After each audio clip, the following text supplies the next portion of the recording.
Meditações para a Quaresma, de Santo Tomás de Aquino. 22º dia. Quarta-feira depois do terceiro domingo da Quaresma.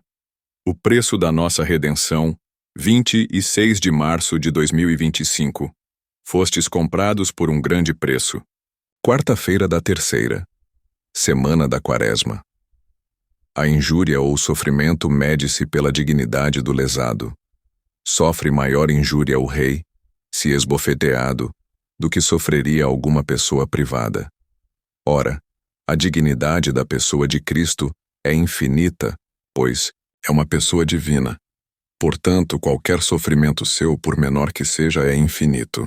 Por consequência, qualquer sofrimento seu seria suficiente para a redenção de todo o gênero humano, mesmo sem sua morte. Diz São Bernardo que a menor gota de sangue de Cristo bastaria para a redenção do gênero humano. Ora, Cristo poderia ter derramado uma única gota de seu sangue sem morrer.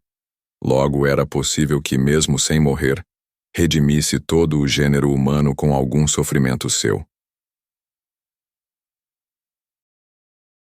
Para se efetuar uma compra, duas coisas fazem-se necessárias: o montante do preço e sua destinação para a compra. Se alguém dá um valor inferior ao da coisa que se quer adquirir, não se diz que houve compra, mas que houve compra em parte e doação em parte.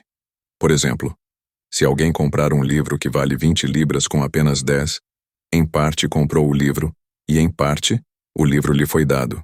Do mesmo modo, se desse um valor mais alto, mas não o destinasse à compra do livro, não se poderia dizer que houve compra.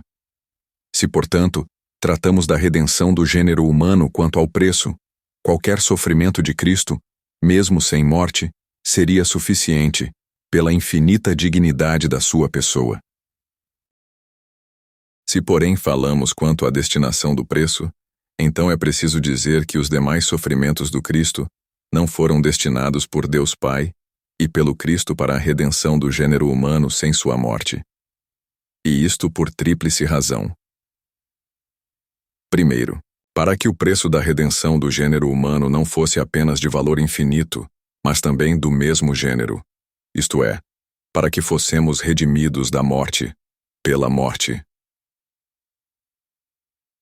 Segundo, para que a morte de Cristo não fosse apenas preço da redenção, mas também exemplo de virtude, para que os homens não temessem morrer pela verdade. E estas duas causas são assinaladas pelo apóstolo, a fim de destruir pela sua morte aquele que tinha o império da morte, quanto ao primeiro ponto, e para livrar aqueles que pelo temor da morte estavam em escravidão toda a vida, quanto ao segundo. Terceiro, para que a morte de Cristo fosse também sacramento de salvação, pois em virtude da morte de Cristo, morremos para o pecado, para as concupiscências da carne e para o amor próprio. E esta causa está assinalada nas Escrituras. Também, Cristo morreu uma vez pelos nossos pecados. Ele, justo pelos injustos, para nos oferecer a Deus, sendo efetivamente morto segundo a carne, mas vivificado pelo Espírito. E por isso, o gênero humano não foi redimido sem a morte de Cristo.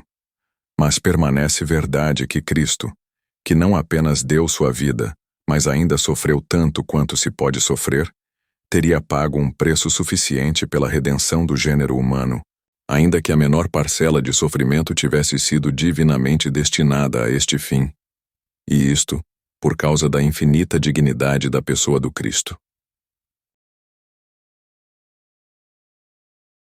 Porventura não sabeis que os vossos membros são templo do Espírito Santo, que habita em vós, que vos foi dado por Deus, e que não pertenceis a vós mesmos? Porque fostes comprados por um grande preço. Glorificai, pois, a Deus no vosso corpo.